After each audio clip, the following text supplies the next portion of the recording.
Hi, Adams. For today's lesson, we're going to learn about the different judges that are on Eureka. I am not going to go through all of these words because it will take me too long and I'll run out of time. So use these vocab words for when you're in the reading and you don't know what the word means. They're all bolded. So go back in there to find it and go find the definition up here. So first we have a note from George Washington Carver. Welcome, seedlings. There are many ways to conduct research.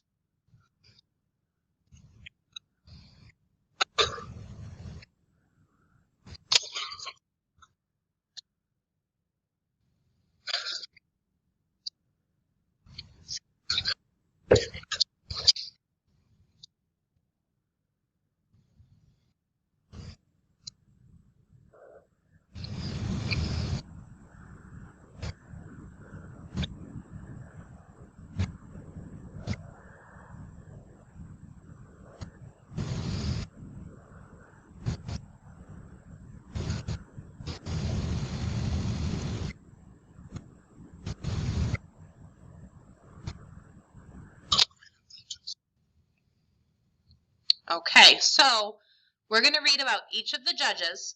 After we read about each inventor, you're going to fill out these 6 questions. So you're going to tell me what is their name, when were they born, where were they born, list the inventions they created, and then you're going to describe a challenge or disappointment that this inventor faced. So something that they struggled with or something that was difficult for them. And then the last one is any fun fact that you found interesting from the reading. So the first judge and inventor we're going to read about is Thomas Edison. It says, grouchy inventor Thomas Edison returns to anchor the panel of judges on Eureka Student Inventor. Producers are relieved to have Thomas Edison back on the judging panel this season on Eureka. Without a big name like his, they were concerned that even fewer people would tune in. For everyone's sake, the producers hope that this season's contestants pay Edison the respect he feels he deserves. After all, many claim that Thomas Alva Edison is the most successful American inventor of all time. He patented over 1,000 inventions in the United States. He had humble beginnings, however. Born on February 11, 1847 in Milan, Ohio, he was the last of 7 children. His family was poor and his education consisted mainly of being homeschooled and reading his father's books. He got his first job when he was 12 years old, selling newspapers on the Grand Trunk Railroad. In his time off, he reads in the public library and conducted chemistry experiments in the baggage cars.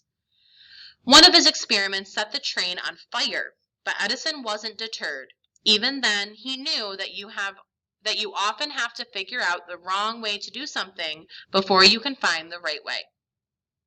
One day, he rescued a child from the path of a moving train, and the boy's father, who was trained to operate a telegraph, offered him lessons in telegraphy. He soon became a telegraph operator, and before long, he was inventing remarkable improvements to the telegraph that got the attention of financiers. With their support, he opened a laboratory in Menlo Park, New Jersey. His lab was the first of its kind. It was a busy place where experts collaborated, working on multiple inventions at the same time. Research and marketing happening under one roof.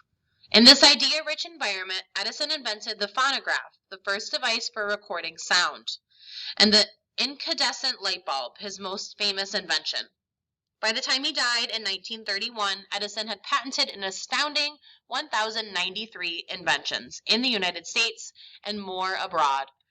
These also include the kinetoscope, which launched the movie industry, the microphone, the rechargeable battery, and a cement manufacturing process. Edison believes this list cements his place in history.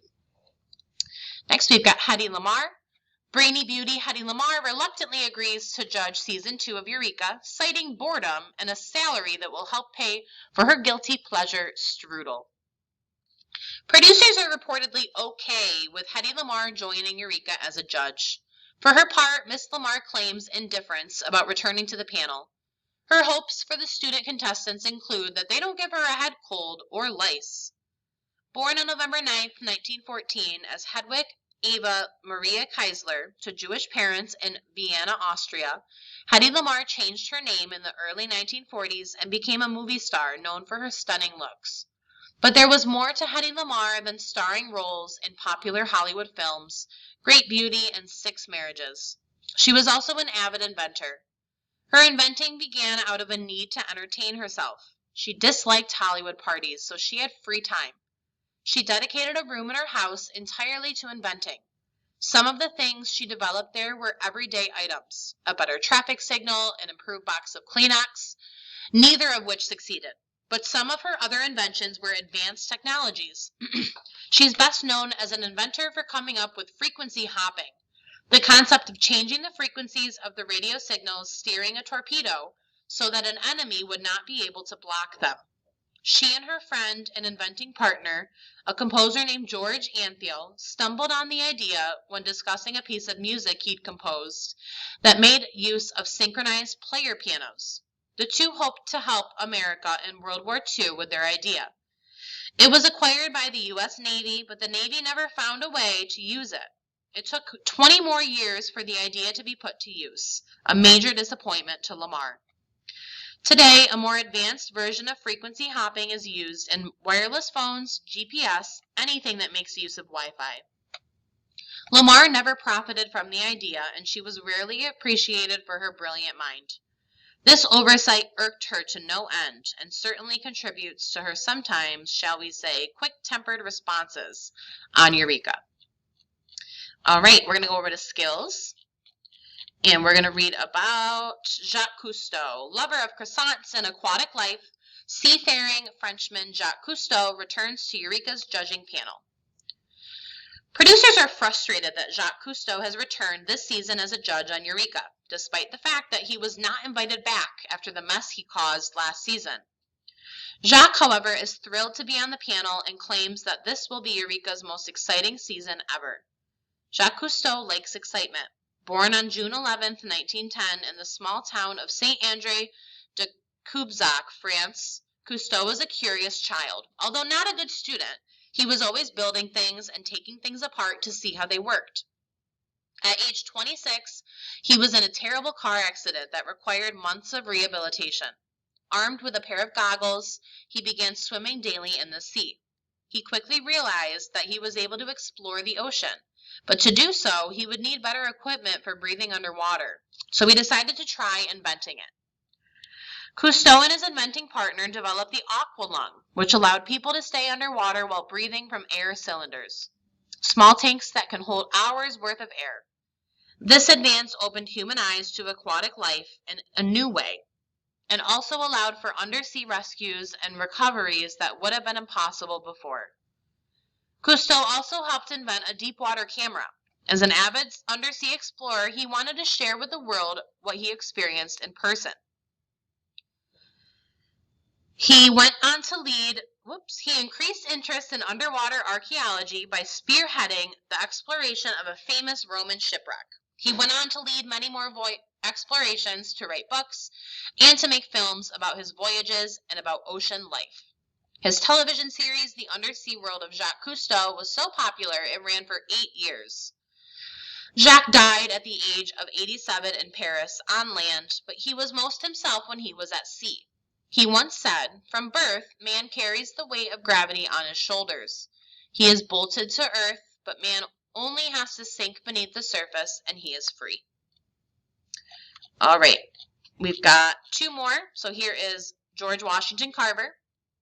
Peanut expert George Washington Carver joins Eureka as judge, brings love of plants, general human kindness to program. Producers are pleased to announce that well-known inventor, professor, and all-around good guy, George Washington Carver, has joined the cast of Eureka. Carver brings to the judging panel a love of research, a deep knowledge of plant life and agricultural inventions, and a much-needed, friendly, and optimistic perspective. A biography of George Washington Carver might as well be a biography of the peanut and the sweet potato. Carver arguably devoted more time, care, and love to these 2 crops, finding over 400 new uses for them than any person devoted to plant life before or since. The road to botany-based greatness wasn't easy, however. Carver was born into slavery in Diamond, Missouri around January 1864. He wasn't sure of his exact birth date.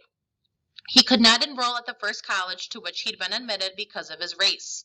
When he finally started college in 1890, he studied painting and drawing and piano. Because his school, Simpson College in Iowa, did not have a science program. But these studies led him back to science and nature when an instructor was impressed by his pictures of plants. The instructor pointed Carver toward Iowa State Agricultural College's botany program, where he was the first black student. This is where his unlikely career took root. He was a talented botanist and was soon hired to lead the prestigious Tuskegee Institute's agricultural department. While at Tuskegee, Carver set out to help struggling farmers and sharecroppers in the South. He worked hard to get the latest information about farming methods to them, even in remote locations, to help them remain self-sufficient. Until this time, farmers in the South had produced mostly cotton. Carver helped to introduce many more cash crops, crops that could be sold for money. He also instructed farmers to grow crops that broke down the soil, such as cotton, one year and then the next year to grow crops that improved the quality of the soil, such as peanuts, sweet potatoes, peas, and soybeans. This method of crop rotation kept the soil rich and fertile. Carver became an inventor when he turned his attention to finding new uses for some of these crops. He developed countless paints, dyes, and plastics made from peanuts, sweet potatoes, pecans, and soybeans. And of course, he is often credited with inventing, or at least popularizing, peanut butter. When asked why he didn't try to make a personal profit from his inventions, he said, "God gave them to me. How can I sell them to someone else?" All right, we got one more note from George.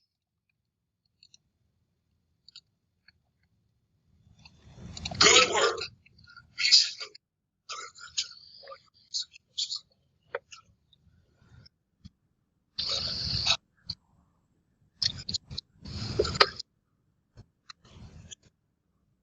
Cookie has great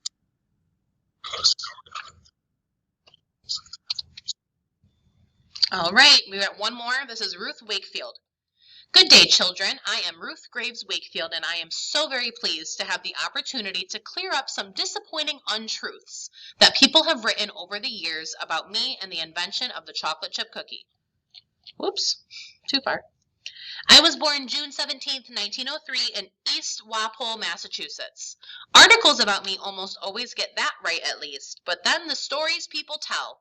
Here are some of the false stories that exist about me on the internet. Some have claimed that the invention of America's favorite cookie was an accident. They say I ran out of nuts and in panic chopped up a Hershey bar to throw into the cookie dough.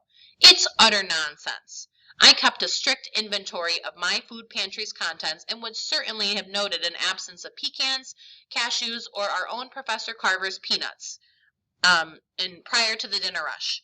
I have also read that I mistakenly spilled chocolate chunks into the cookie dough after being startled by a malfunctioning mixer.